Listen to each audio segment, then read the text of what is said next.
ఇప్పటికైనా నా రిక్వెస్ట్ ఒక్కటే, వయసు ఉన్నది సరే, మీరిద్దరు ఆడ ఆశ పడుతున్నారు, పెద్ద మనిషి వదిలేటట్టు లేడు.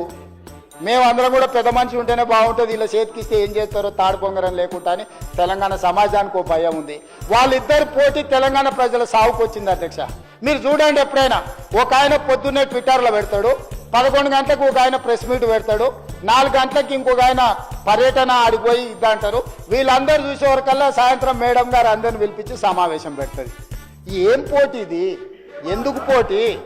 అసలైన ఆయన నేను వెనకటికి చెప్పిన అధ్యక్ష, వెనకటికి ఆయన మారుతుండు, ఈయనకి ఇస్తుండని కొంతమంది పాపం తెలియని అమాయకులు అందులో ఉన్న మంత్రులు మా పెద్ద సార్ పోతున్నాడు, మా చిన్న సార్ వస్తున్నాడని భజన సంఘం పెట్టి భజన చేసి, నేను రోజు చెప్పిన ఈపులు చింతపండు అయితే పెద్ద మనిషి వచ్చి చెప్తాడని.